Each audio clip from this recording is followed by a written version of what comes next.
Um, I do want to say something that kind of dovetails on the land acknowledgement. I was just incredibly fortunate this past week to be on the new Klamath River up in Oregon and Northern California. And you may be aware that 3 dams have come out, and the native people there, including the Yurok tribe, are doing amazing restoration. If you in any way have an opportunity to work with them or go and see what is happening, it's pretty incredible. Just totally changed the landscape from dead reservoirs to a wild and crazy river. So with that, I would like to introduce our speaker tonight, Jeff Moore. Thank you so much for your patience. We really, normally things go much smoother than this, but I'm very pleased to introduce all of you to Jeff Moore. Jeff has had a long interest in succulents that began in the 1980s after seeing a display of Rudy Lime's bonsai succulents. I've never seen a bonsai succulent. I think that sounds really fabulous. At the San Diego County Fair. Since then, he founded Solana Succulents. So he's from far south of us. Hey, Terry, I'm so sorry to interrupt, but we're all having a hard time hearing you. I'm not sure if it's your mic, but your voice is sounds very far away. Okay, well, I will speak up. I've had that problem before and I thought I fixed it. Is this better? When you get closer to the mic and speak up, it helps. Thank you. Okay. So since then, he founded Solana Succulents and has dabbled in succulent landscaping and has researched and written numerous books. I'll be putting a link to his current book on Dudleyas in the chat. His most recent book, Dudleyas, is in collaboration with Spath and Griffin. It's gorgeous and so informative. And the link will be in the chat if anybody wants to purchase his new book. Thank you so much, Jeff, for joining us, and take it away. Okay. Hi, guys. Can you hear me okay? Okay, good. Yeah, thanks for having me. Real quickly, I'm sort of one of those enthusiasts about everything, master of none. I've always been aware of Dudleyas, but when I opened my nursery, my initial interest were in other types of succulents, aloes, cacti, all kinds of other things. And there are only a couple of Dudleyas really in the trade. So I didn't know a lot about them until maybe 8 or 10 years ago. Dudleya Brittonii is one you're going to see in a little bit. It's one of the absolute best ones for cultivation.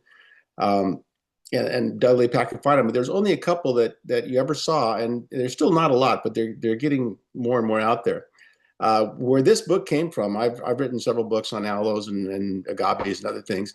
I collaborated with Jeremy Spath, a friend of mine who was a real Dudley enthusiast, and he did an article in was Flora or a different native plant magazine. And I said, well, you should write a book. And he said, well, you know how to write books. Let's do it together. So we got started, stalled a little bit. We brought Kelly Griffin on board, who was real expert on Dudleyas. Both of those guys are, I consider myself, after making the book, I've worked my way from a 4 to a 6 on Dudleya expert. The Jeremy and Kelly, I would put both up at 9. We have Thomas Mulroy on board here. He's another 9 or 10 on Dudleyas. Hey, Tom. So now I didn't get a chance before to shake this out, but I'm going to go to share screen now. Tell me how I'm doing. And I go to my desktop. Let's see. Do you see my desktop? Not yet. Okay. Hang Share. on. Yay. There we go. Yay. Okay, the problem is I didn't do it. the problem is my program is there. Okay, I can do it now. I'm going to see if I can open my Dudleyas show here. Opening. Okay, good. I'm going to hit play. Do you see Dudleyas? Do you see the cover? Yes, we do. Okay, good. All right. So basically, with this presentation, we're going to go through the book. The book covers just about every Dudley that there is. This program will cover about probably 70 or 80% of them. It follows the flow of the book. The cover photo, Jeremy took that quite a while ago. That was up in, I believe, Mendocino. That's Dudleya farinosa, one of the really prettiest ones. The most famous Dudleyas are the beautiful white ones. Real quick background: Dudleyas are one of the few ornamental succulents native to California. When people come into my nursery, I have, aloes, agaves, cactus, everything, and people are surprised when I tell them that almost nothing that I sell is a native plant, sadly, with the exception of Dudleyas. There's a few kind of boring cacti, but these are the major players as far as an ornamental plant from California. There have been some poaching incidents. We'll talk about that in a little bit too, but for the most part, I think now the poaching has died down a little bit. So let's start in here. Yeah, like I said, look how more California can be when you get. That's an actual in situ photo of Dudleya farinosa, the green form, up near the Golden Gate, and in Dudleya cymosa, and that's Half Dome in the background there. They're primarily coastal plants, but there are some Sierra and San Gabriel Mountain Dudleyas too. So they do occupy some inland areas also. That was a preliminary map on the left there. We end up with a different one in the book, but I wanted to show you, it's basically Dudleyas range from southern Oregon along the coast all the way down to the tip of Baja, in various degrees of density. They do go into there are some in the Sierras and the San Gabriel Mountains, and there are even a few species that survive that have adapted to inland climates into Arizona as well. But that's a minority. All the islands off California, almost all of them have their own Dudleyas too. We'll see some of those coming up. There's a sample page from the book where we talk a little bit about the structure to make it, look kind of booky here. It's mostly a lot of photos of pretty plants. Interestingly, one reason why we don't have a lot of succulents, we think this is an interesting theory. I don't know if it's proven yet or not. I've yet to go to South Africa. That's on my bucket list because there are billions of types of succulents from Southern Africa or Africa in general. And we don't have much. The reason that someone postulated was that we're subject here on the West Coast of the U.S. to maybe every 10,000 years, we have a glaciation event where everything gets wiped out by cold weather and glaciers. We got to start over again. Whereas South Africa or Africa, with the Indian Ocean there, things keep evolving and evolving and evolving. So that's maybe why Dudleyas are thought to be kind of a relatively new genus, because they started over probably from some type of sedums up in Oregon and maybe migrated south. They look a lot like echeverias, but they're not that closely related. We'll see some echeverias in just a little bit. Not all Dudleyas have this farinose powder, but that is one of the characteristics of some of our favorite ones, are these beautiful white ones. You're going to see a lot of those. It's essentially a sunburn protection that they produce their own powder. They say Dudleya brittani is one of the most reflective plants that there is. The way it reflects the sun and keeps itself cool, which is strange because it grows right on the water in northern Baja. Towards the end of the book and the end of this presentation, we'll talk about this subgroup called Hacianthus, which is presently considered part of Dudleyas. They're little teeny miniature vernal plants that disappear. After the rains, they pop up, they flower, and then they go away again, either subterranean or started new ones from seed. Those little plants there, I should have a coin next to these photos. Like the top left photo, that's no bigger than a quarter, that little cluster right there. They live in little pockets throughout the state and down into Baja, and there's no reason to even want to try to grow or collect them because they go away. But it's fun to go find them. They're really fun these plants. Some of these here are in the hills behind Del Mar, and people have no idea they're even there. We'd have to kind of keep quiet about them. You don't get Dudleyas for the flowers really, but they do. Some of them flower really nice, typically in springtime. Hummingbird or bee pollinators will stop by the flowers. And some of them put like a lot of plants, they put so much effort into the flower that shortly after they flower in the mid-late spring, the rosette shrinks quite a bit. And that's typical of a lot of Dudleyas being, from a wet winter, dry summer climate. They look big and plump if there's been rain in the winter and over the spring months, then they flower, and over the preceding dry summer into fall, they shrink, some of them much more than others. And you see on the left, some of them make very good little container plants. They're pretty adaptable, some of them, to container culture or in the landscape at home. You just have to make an effort not to water them too much because they're not where they're from, they don't get a lot of summer water.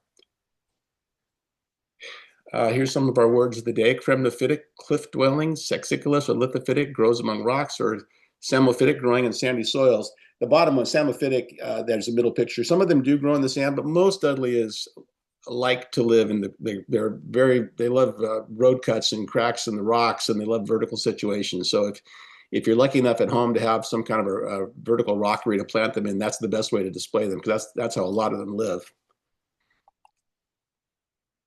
They're named after William Russell Dudley. He was one of the original chairs of botany at Stanford back in the 1800s. So he probably saw Dudleyas, but he would have called them sedums most likely back in his day. He was not an expert on it, but he apparently was a good guy, and they named the genus after him.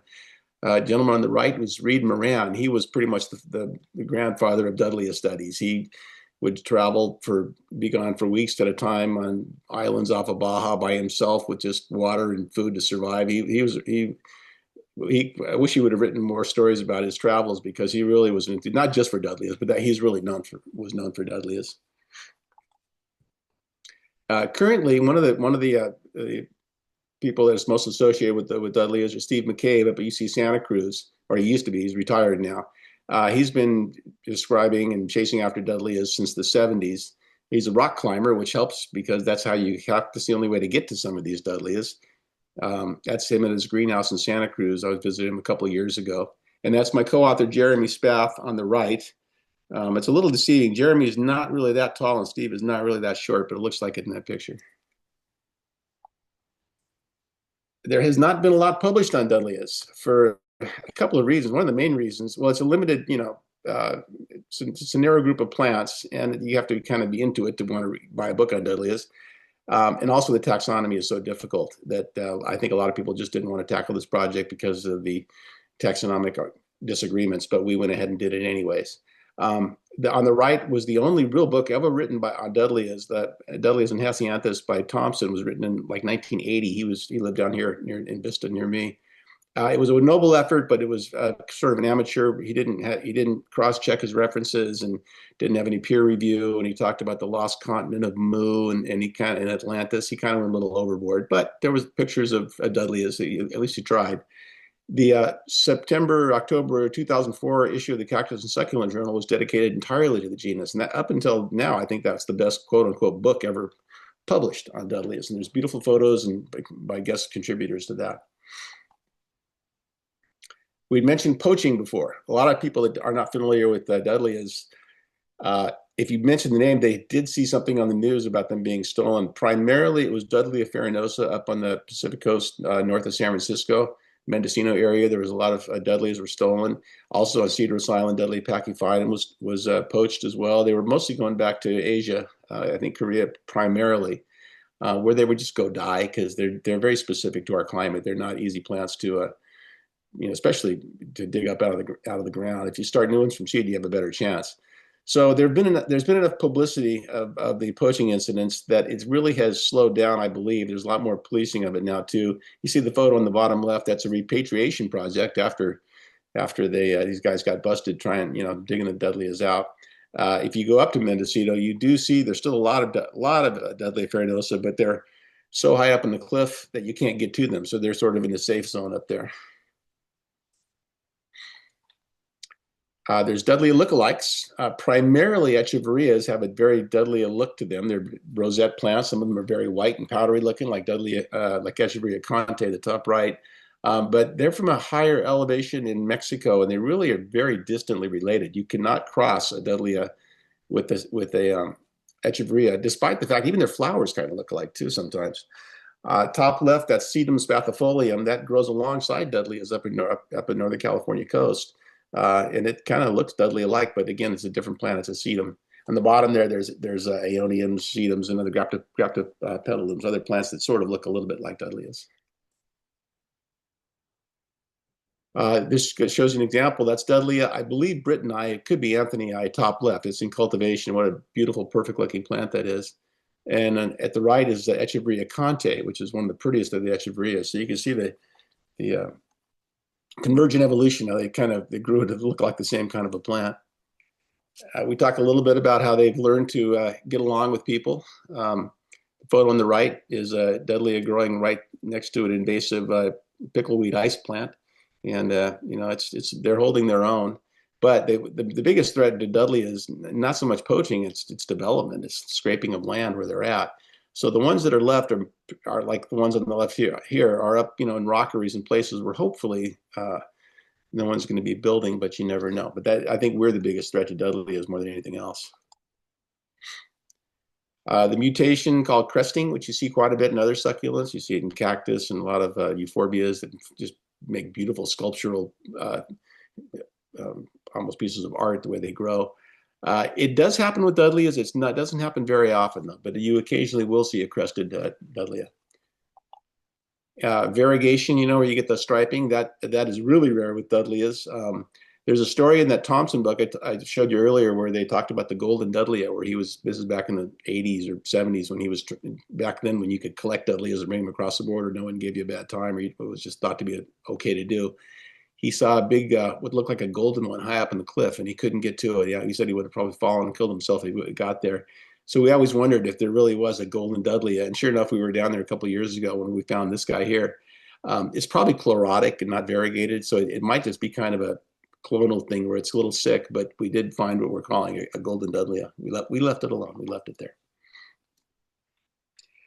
Like some California plants, maybe the succulents in particular, like the yucca whippleyeyes, after a fire, Dudleyas sometimes can survive. There's a lot of life still in those burnt-looking trunks, and this particular one on the right here, the guy told me, yeah, that clump, I should put an after picture. He said it did come out, survive the fire. They don't like it, but they're tough plants. That's something else. We have a lot more fires than we used to too, because I think this Big Sur fire shown here was a lightning strike, but there's a lot of man-made fires too.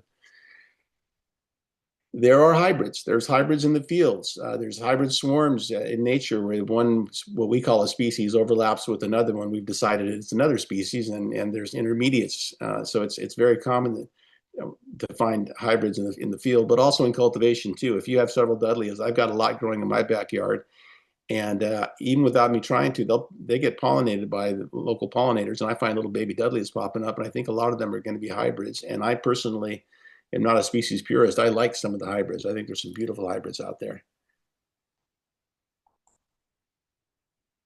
This is one I like a lot. We nicknamed this one Studleya. It's a Dudleya pachyphyton, big fat leaf one with probably across the Dudleya brittonii, and it's a big, happy plant. I've got a couple in my yard, and so far they're growing great. The one on the right was kind of an unusual. It looks like big tongues, big white-green tongues. And this just shows you again how some of them they're fine in cultivation. If you don't water the heck out of them, have them in a light cactus succulent soil, sunny location, they can be really good container or landscape plants. At least some of them can. I'll talk about those when we come to those species.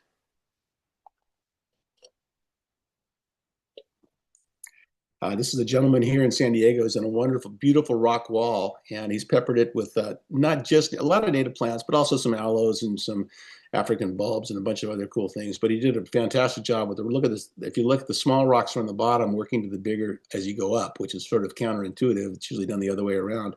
There's no fixative in those. There's nothing holding those rocks together other than he used sort of a clay substrate that got wet. So it's amazing how he's pulled this garden off. Here's some more pictures of it on the left here. It's probably a 45-degree slope, so that's a good way to present Dudleyas if you can, is in a rock wall kind of a situation. On the right, that's one of the we'll see in a little bit. That's one of the Dudleya virens subspecies, Hassii, or a hybrid of it. They can kind of blush at times too when they're flowering in the springtime. And again, just to show you how nice they can be as container plants. The one on the right is, when you see them flat, it's almost flowering too much. Like I mentioned earlier, the plant probably is going to suffer a little bit after all these flowers. That's the dead leaf, the shag underneath. You can take it off if you want to. I like to leave the shag on. I think it protects the trunk a little bit. This is the Tilden garden, a regional botanic garden up in the Berkeley Hills above the campus. Beautiful garden. And if you can, this is the way to do Dudleyas. This is basically a giant rocky reef populated with the king of the Dudleyas, Dudleya brittonii, and they've kind of kept it to mostly just that one plant. So I think that's just a really cool way to present plants. if you've got the boulders. And this is Santa Barbara Botanic Garden. This is Dudley Brittani in the front, with the more shrubby native plants behind, and the beautiful hills of Santa Barbara behind that. It makes you look like you're somewhere in the Mediterranean. What the Dudleyas do, though, even if you're just wanted to do a natives only garden, they give it some structure. The other pillowy plants are beautiful and they flower nice, but they don't have a lot of the kind of structure that those of us that like succulents like. And they really will flesh out. This might be a few too many in one place here, but it really helps flesh out a garden. We always have to have sort of the ugly pages where we talk about the pests and diseases. They can be nibbled on by rabbits or whatever insects you might have. So they're not bug proof. There is a couple of native pests that they've learned to deal with. And also the top right photo, you see that they grow in cracks, and some of them like this. I think that's Dudleya pulverulent or Arizonica. That's at the late summer. Look how that same picture about 6 months before, this would have been a giant white disc. Now it's just retreated into its self to survive the hot summers. They can be propagated. Some of the clustering ones, you can do vegetative propagation. You can separate them by cutting them and dividing them. But seed is primarily how Dudleyas are grown. And this is my personal favorite way to grow from seed. This friend of mine did this. He basically slid a pot full of pumice and a little bit of soil underneath the Dudleya flower, and he left it alone. And then look what happened. He got a bunch of little plantlets, and there you are a little bit later. I think this is Dudleya candida. So that's my favorite method of propagation if you can do it. Lazy man's way. Top left here, this is Tree of Life Nursery, which is, I'm sure you know, sadly going out of business now, but that was a couple of years ago there. They were producing some Dudleyas via tissue culture left. It's Dudleya pachyphyllum on the bottom left. The top photo, the little octopuses things, are a Dudleya candida, which is a multi-headed one, and this grower decapitated his, and they will root from cutting, so he's going to turn that into a lot more plants. And this is an example of they are being grown. Dudleyas are being grown much more now than they were just 5 or 10 years ago, because I think the landscape industries realize that they should grow more. That's me. That's back in my truck visiting native West growers down here, right by the border in San Diego. In the back is the native agave Shaw's agave. Then there's 5-gallon Dudleya Brittani's, and then the flats in front, in the very front or back of the truck, but the closest to you here, are a bunch of what we call them Steve McCabe hybrids. Steve McCabe up in Santa Cruz had a whole bunch of open pollinated seed that he gave to Monterey Bay growers or someone like that. And they grew a whole bunch of open pollinated seeds and got a lot of beautiful hybrids that some people like, some people don't. I have some of those, and I think they're fantastic plants. Okay, now we're going to run through the species going north to south. I'm going to go a little quick because I know we started a little bit late, so I'm going to kind of plow through this. That's Dudleya Brittani, one of our favorites, growing right in the La Mission, just south of Rosarito Beach. It's Dudleya Brittani in the green form is all over northern Baja, but there's a small population within maybe a 10-mile radius by La Fonda, if you know where that's at, up in the hills behind there where there's the white form grows, and it's really an iconic plant. Even before I was aware of Dudleyas, I remember seeing those driving south along the dark lava cliffs. Okay, we're starting in the north. Farinosa, this Dudleya farinosa. If you're ever up in Eureka, Crescent City, up in southern Oregon, this is the one you're going to see, mostly clinging right on the cliffs above the ocean. This particular one here is in Big Sur. There's both green and white forms of it. Here's the green form and the white form growing together with that sedum spathifolia we saw earlier. The one on the right, that might be in cultivation at the Ruth Bancroft Garden, but look how red it has blushed when it's flowering. That is at times that plant's pure green, but that shows you how some of these will do it. Seasonal blush. This is Dudleya farinosa growing down here in Southern California in a rock wall. It looks like a habitat shot, but it's not. If you look to the right, that's not a native agave. You can tell by the leaves. So if you can plant them this way, they seem to really do well, especially if you get a wet winter, you get some water in there. Dudleya cymosa covers a large portion of the state. There's some growing along the ocean up in Big Sur, and there's quite a few in the Sierras and the San Gabriel Mountains, and a little farther south, even into Orange County. And it's really variable. There's a lot of forms of Dudleya cymosa, and they're kind of hard to identify, but most of them do have really pretty flowers. Look at the photo on the left. Look how surreal looking those flowers are in the shade right there. There's reds, yellows. That red flower form is from a very small population in Big Sur. Uh, I'm not sure where that bottom, I think the bottom middle photo is somewhere up in the Sierras. Look how that's where they love to do. The seeds will get in little cracks in the rocks and just take off like that and populate those kind of populations, those kind of areas. Dudleyas cymosus subspecies agarensis is in the Agura Hills area. I was told that they were right behind the Sheraton Hotel off the 5, and so I went and parked and climbed up behind the hotel, and sure enough, they're all over up there. I felt like I was in Baja, but I turned around and I'm looking right down at the LA at the freeway and up in Agura Hills. I was there a little early. This was probably in April. These flowers probably peaked about a month after I was there. Dudleyas cespitosa. Cespitose means multiple heads. This is one of the clustery white ones that grows from Big Sur south into some of the Channel Islands in the Santa Barbara area. Beautiful canary yellow flowers. Some of these things have a really good eye for real estate. They live in some beautiful parts of the state. Dudleya palmeri has a very small distribution in the San Simeon area. It's unique for the very orange flowers that it has. Otherwise, looking just at the plant itself, will all look kind of alike. That could look like cespitosa or any of a number of others, but the orange flowers have to give away for that one. We're up in San Luis Obispo here. This is Dudleya abramsi, which also covers a lot. We have abramsi down in San Diego too, different forms of it. So there's several subspecies of Dudleya abramsi. It's not the most ornamental plant. It's just a fun one to spot if you're hiking around up in the mountains. We think this is a Dudleya abramsi. A friend of mine found this one up in the hills at Laguna Mountains east of San Diego. You can tell it's from a higher elevation. It's handling some snow. It's a pretty little frosty green plant. Channel Islands. This is Dudleya greenii,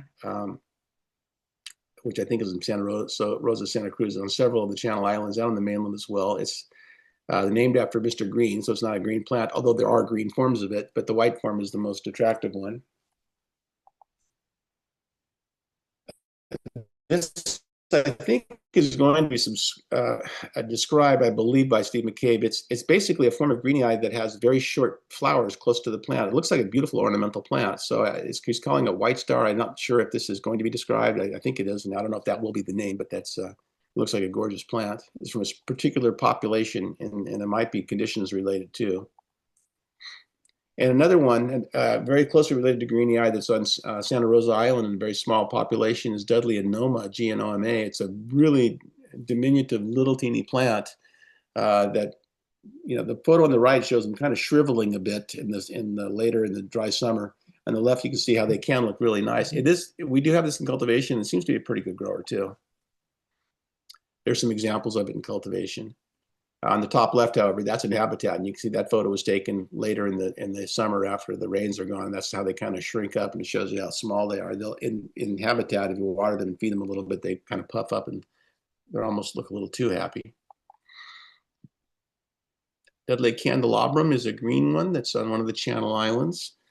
The photo on the right shows it completely buried in the sand. All you can see is the flower stalk trying to propagate itself. It's all this last gasp of trying to live. Traskii is also from Santa Barbara Island, I think, that's one of the Channel Islands. It does exist in cultivation. That's a cultivated photo at the right. It's sort of a hard one to identify. You notice a lot of these look a lot alike. Dudleya virens has several forms. I believe this form here is subspecies insularis, which is on the Palos Verdes Peninsula and also on the windward side of Catalina Island. Yeah, the left photo, that's Dudleya virens insularis in Catalina. The photo on the right is the same plant in right off the highway in Palos Verdes. And then subspecies Hassii is a small, clumping little one. This is from the leeward side of Catalina, and there's a lot of hybrids of it in cultivation. There's a lot of crosses of it. It's a really good little landscape plant. So that the top photo on the right might be a hybrid of Hassii. The other photo on the left, anyways, is in habitat. Densiflora is from a couple of small populations in the San Gabriel Mountains. It looks like one we have down south called Edulus, but it's got different flowers and it's a whiter leaf. Dudleya viscida, we're still going south now. This is in Orange County down in northern San Diego County. It's viscous. It's got sticky leaves. The leaves kind of collect dust and dirt sometimes and bugs maybe. It's got a real pretty pink flower. I should have a picture. I should have put a flower picture in here, but this photo here was taken off of the Ortega Highway. And it seems to be a very good plant to grow in cultivation too. It blushes pink. It's just a nice, green pink clustering plant. The Laguna Beach Dudleyas stolonifera. These are from some very limited populations in Laguna Beach that are sort of taboo because you don't want people to know where they're at. They're growing mostly on north-facing walls and very vertical situation, which is good for them. That keeps people away. There's some being grown in cultivation. You can find this plant. I don't know that it really is any superior to anything else though, but it's there. This one is all over California. Dudleya pulverulenta is one of the biggest ones, a big white one that grows all the way from Central California down into north central Baja, the Catamini Desert. You find them down there too. It's a little bit variable how it looks, but generally it's a big white one. It's got a thinner leaf than Brittany with a little cuspidate, little pointed tip to it, different flowers. It puts out a big flower show, and it really does shrink in the by fall. They look about half or a third of the size that they were in the spring. This is again up in the Agoura Hills. I was looking at the other Dudley, and I ran into a couple of really big examples of pulverulenta just getting ready to flower. And to show you how big the plant really is, look at the photo on the right. That's somebody's hand showing how big that particular rosette is. And again, it would only look this big after the winter rains. The identifier, the way you distinguish this one from Brittany or a few others, they have the pendulous red flowers you see on the left. Lanceolata, Lanceolata, I believe, is mostly in San Diego County. It's a little bit variable with a couple different flower colors. It's just a cute little plant that is occasionally grown as a cultivated plant, but you don't see it too often. But you see it when you're hiking around in the backcountry. But a lot of times the plants, like a lot of Dudleys, are hiding under bushes, and you just see the flowers. The flowers announce where they are for that couple months that they're there. This was, Arizonica was a subspecies of Brittany because it looks like it, but this is, as you go farther inland, it does change its appearance. The flower's a little different, so it's got its own species status now. You see this as you proceed east from San Diego into Arizona. The photo on the right shows how they, can just learn to live in little cracks. It looks like a giant clam in the crack. They're trying to retreat from the desert heat. And Dudleyas saxosa, there's three subspecies, I believe, of Dudleyas saxosa. There's some in the California deserts, and there's another variety that's in the Arizona desert. So this is really the one true Arizona Dudleya.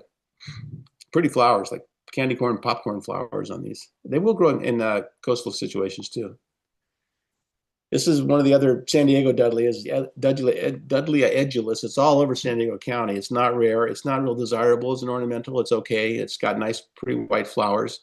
But if you're hiking around the hills looking for native plants in San Diego County, Dudleya edulus is one you'll run into quite a bit. That photo on the left that's La Jolla in the background. Now we're starting to cross the border. This is a Dudleya candida, which may just be an island smaller form of Dudleya brittany, but it's got its own species status. It's a lot like Brittany. It's from the Coronado Islands, right off of basically San Diego and the border of Baja. There's a thin leaf form and a thicker leaf form. This is the examples of the thinner leaf form in cultivation. There's also a green form of it too. Okay, this is the best Dudleya. If you're going to have one Dudleya, this Dudleya brittany is the one to have. This is the one, the population, the white form from down by La Mission. What's good about it. Not only is it a very ornamental, beautiful plant, those rosettes can get about a foot and a half across. Nice flower, the red flower stalks. But it's tolerant of irrigation because some Dudleyas, you water them too much, they're gone. They don't like it. This one, if you incidentally water them, they're okay with it. That's on the right. It's growing next to the native San Diego and the Baja native agave Shaw's agave. I like that combination there. And this is more Brittany down. The two photos on the left are examples of it in cultivation. There's the green form and the white form. Tom is here. He can probably illuminate this a little bit. They've been split up. There's more varieties of this now, but I'm still using the old terminology of green Brittany and white Brittany. And shows you some of the examples of how they flower nicely. These are habitat photos. I didn't take these. These might be down in south of Ensenada. And these are just examples of growing Dudleya Brittany in gardens and cultivation. What a nice plant it is. In the middle photo is next to the red Aloe Cameronii. That's a real beautiful pairing of the color. The photo at left is that's at my house. I planted those years ago when I barely knew what Dudleyas were, and I was real happy I did. I had a little crack in these rocks I'd brought in, and they were just perfect plants. The bottom one has this little kind of folded over leaf. It's just an anomalous thing that they do sometimes. In the same area, the same small population where Brittany grows, there's a plant called Dudleya formosa. It's a little green plant with pretty pink flowers. It does not exist much in cultivation, but I wish it would. And then south of Ensenada is Dudleya campanulata, right if you know where La Bufador, the blowhole is. It's growing there alongside the green Brittany and Shaw's agave. And close to that is Dudleya anomala. It has a very small population south of Ensenada, and apparently also on the island, the Todos Santos Islands offshore. This is the one that's barely making it into cultivation, but the few that we've grown seem to be doing really well. So the plants in cultivation, we're trying to, you can divide this plant or grow it from seed. So hopefully it'll make inroads. That's a nice little garden plant, I think.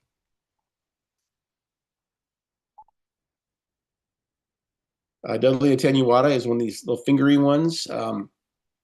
Stylophyllum types, I believe is the terminology. This is all over northern Baja. There's different looks or different forms of it, or cut-eye and a couple other forms. I like the picture on the bottom right. We took that down by Cabo Colonet, and that just shows a little habitat stress with the pink older leaves.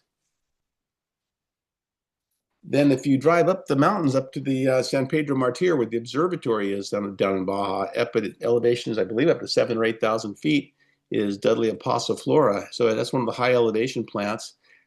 Pretty red flowers. It was given a bad name. It was only known from a couple of dried specimens or specimens of cultivation when it was named back in the, 30s or 40s, and they never had a flower for them, or it didn't flower much. So the passiflora means few flowers, which is not a good name because in habitat they flower frequently, regularly in late summer, July or August, because of the altitude, and it's a really nice flower. So the name is stuck, but it's not an appropriate name for it. Farther down in Baja, you run into south of Ensenada, you run into Dudleya ingens or ingens. That translates to big. It's a big plant, and some of them get a really nice ruddy red color to them. It's got a big nodding inflorescence. You see on the bottom right photo how tall the flower is on it.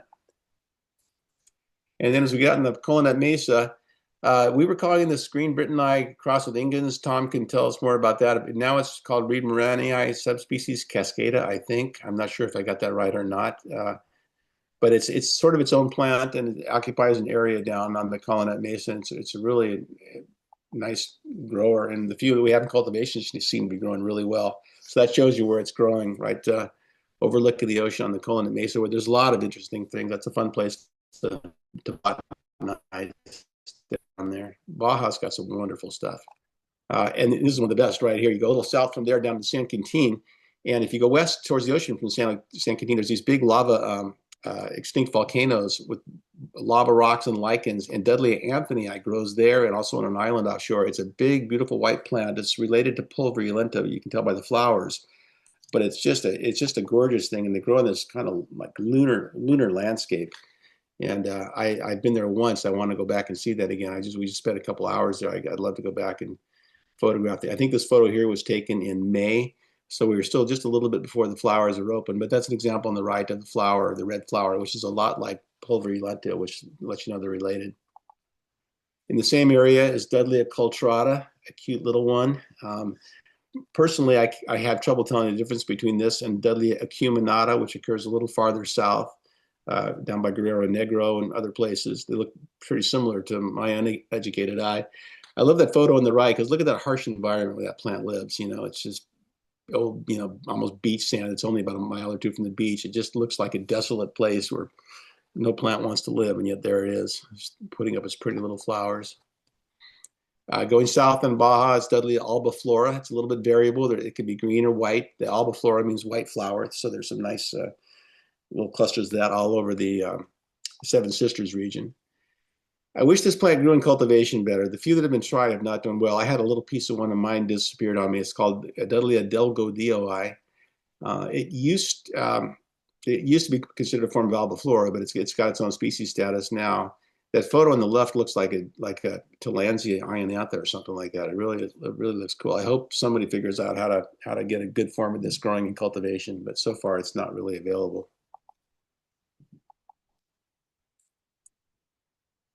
This is, other than Brittany, this is the best Dudleya, I think.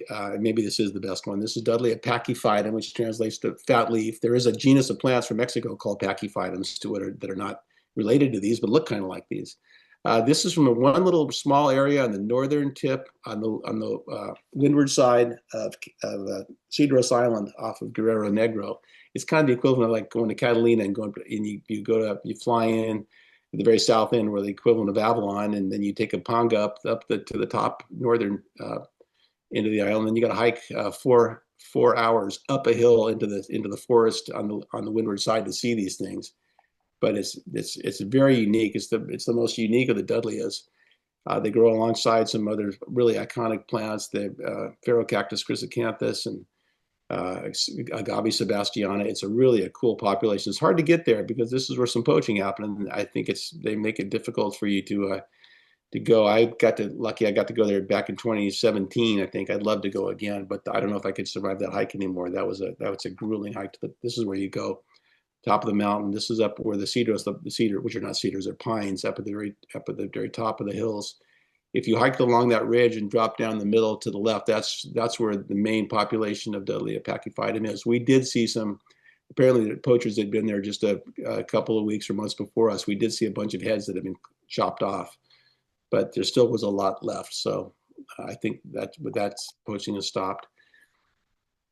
Here is Dudleya pachyphytum in habitat or in cultivation, I should say, in California. On the left there, that's an old clump that was growing out in Poway. On the right, that's a little trying to crest one that I found. It ended up just turning into multiple heads rather than being a true crest, but that's one that I have in my collection. Also on Cedros Island is Dudleya cochemiana.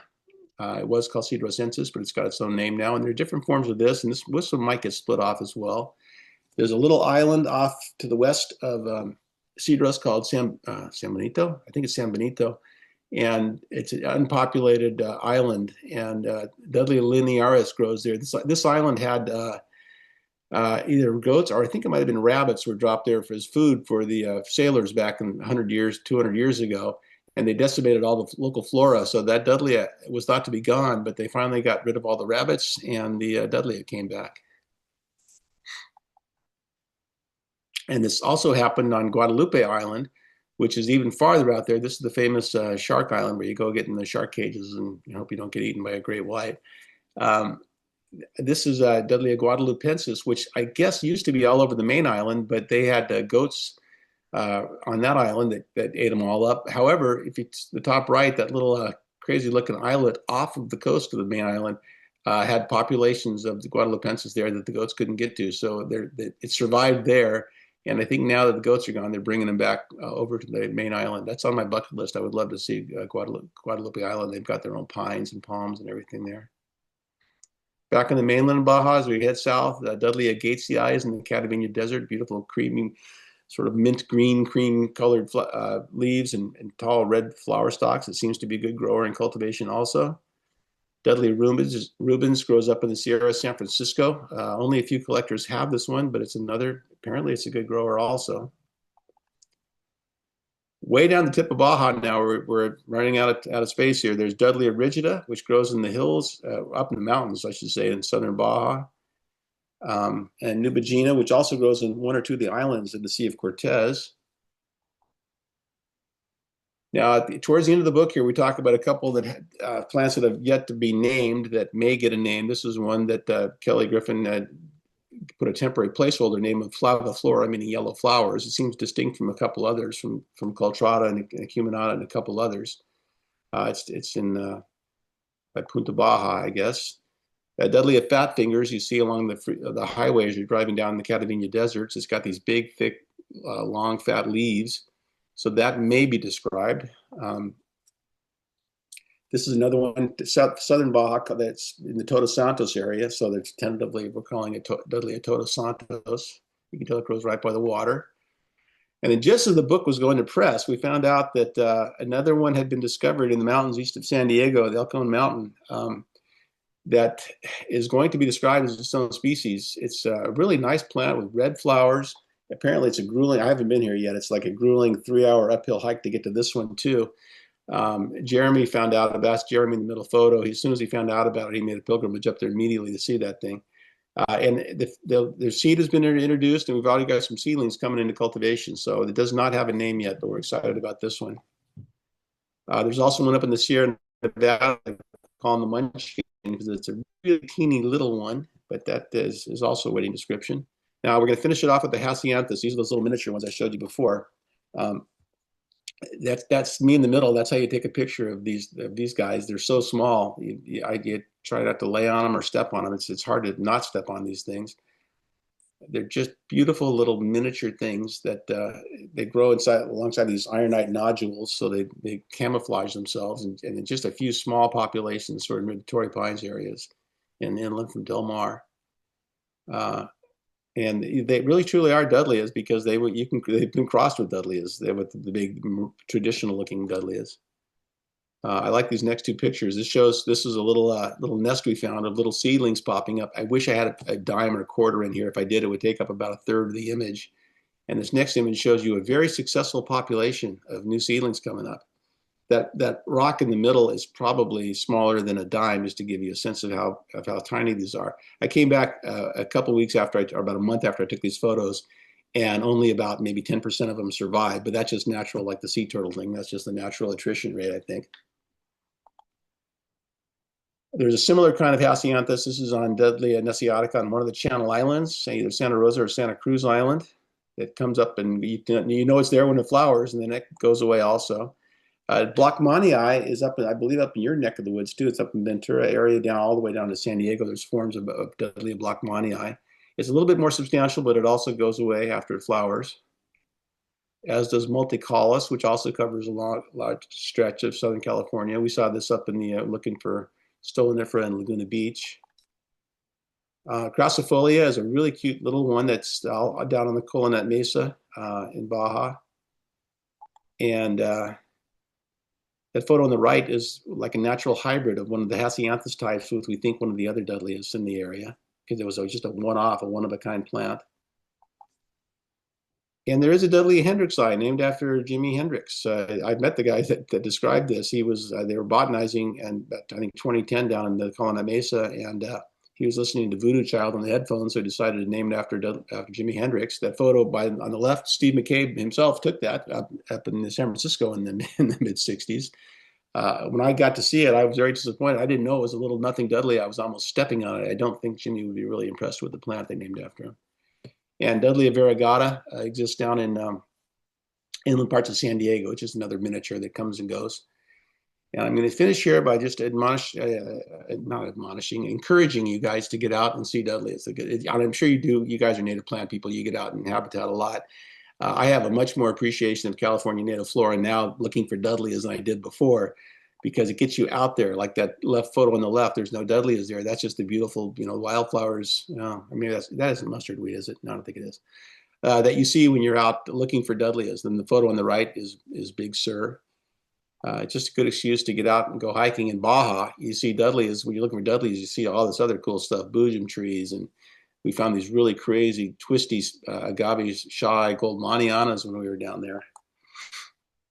So this is I'm just tacking photos on at the end here just to get you inspired to go out. Now there's that's the book. I've got it. If you can see me, if I'm still on your screen, I'm holding it right here. It's a big, thick, and it's kind of blurry. It's a big, thick, heavy book, but it's everything you're seeing here. It's in there plus a lot more. The bottom right photo, that's myself.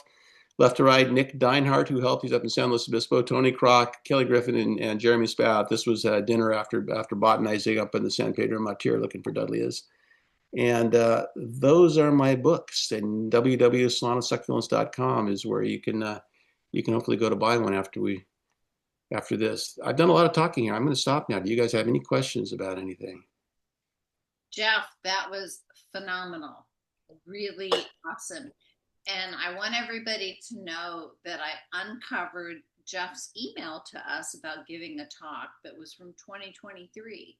And I'm super excited to have found you and hear this talk because it was fabulous. And I cannot wait to go down to Solana. And Yeah, I should probably finish with the commercial too. Other than you can go online to buy my books, but I hope you come down to visit my nursery. I'm in Solana Beach is just north of Del Mar in northern San Diego County.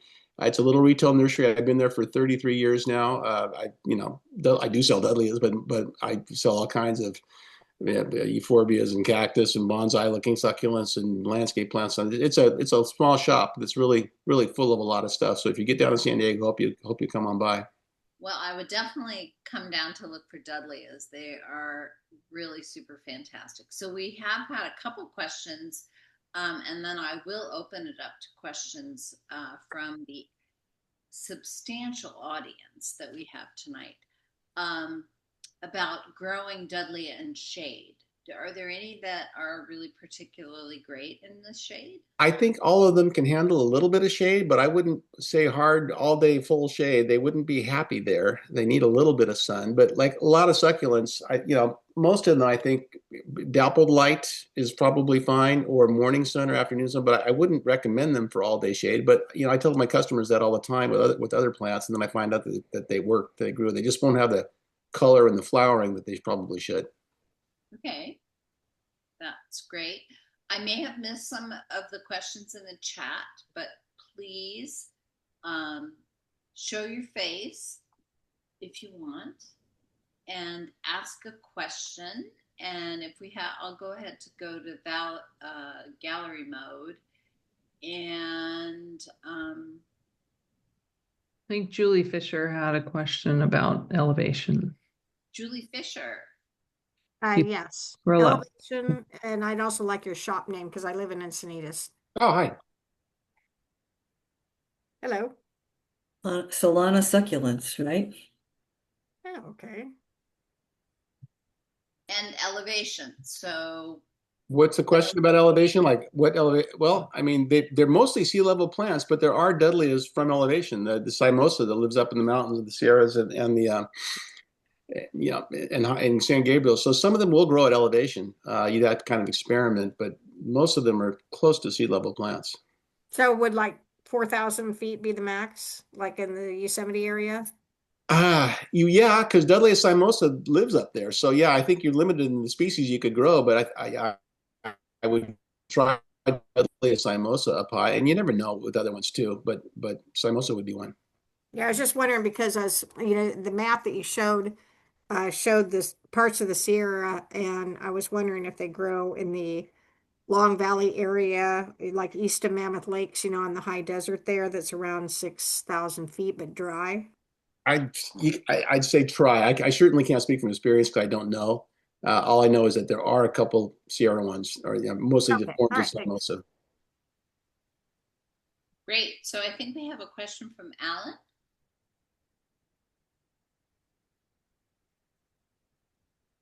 I had a question about just asking Jeff how he cultivates Dudleyas in containers. What kind of soil mix does he like to use?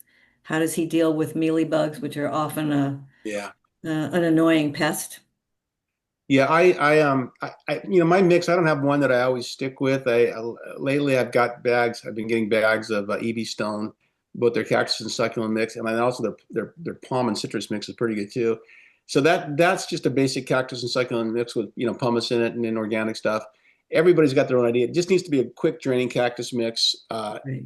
In containers, I don't like to put in a lot of like decomposed granite or too much heavy stuff, even though they grow in that in nature. So if you're planting in the ground and you've got a DG or loamy California dirt, they're probably going to be fine in that. But in pots, I don't like too much of that stuff. It needs to be a lighter mix in pots. And given that, I water them. I let them they love getting rained on. I don't water them too much in the summer. I water them a little bit because I can't not water at all. I feel sorry for them. I probably shouldn't, but you learn which ones can handle it too. Uh, they're not real buggy plants, but they can get bugs. If they're grown hard in the sun, they're going to be less buggy than one that's maybe on an indoor windowsill or in some shade. Uh, so, I don't get bugs on them like I do like on some other succulents. If you do, and either if there's just a few, you got to scrape them off. If there's a lot, you can do whatever kind of spray or neem oil you feel comfortable with, but you might mess up the white Theranos powder on the plants too. So, my experience is if you grow them in hard in the sun, bugs are not the least of your problem. There is some kind of a mite that gets into some of them and it makes the leaves kind of curly and weird. It's not fatal. It's kind of like a herpes, like aloe mite is on an aloe. It doesn't kill them, but it makes them look kind of ugly. And I don't know. It would probably take some systemic to get rid of that. The plant keeps living though. Thank you. Mm-hmm. Great. So Alan's question was about their taxonomy that is complicated. Yeah. Could you please talk more about that? Well, of the three of us, I was the least, taxonomy is complicated. You got your lumpers and your splitters, and Dudleyas, they've been lumped and split so much, and it's one way to look at it as a species of whatever we decide it is. The plants don't really care, and they overlap in nature, so it's a very inexact science. And again, Tom Mulroy could speak more to this than I can.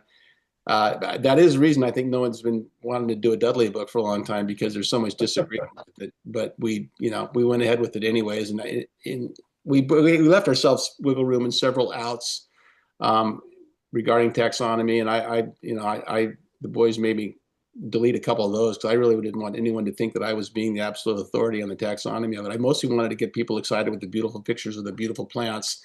And the names are going to settle where the names are going to settle, and sometimes they get folded back out of where they were in before. So it's complicated, but it's basically taxonomy is a human construct, and that's just us trying to put everything into boxes.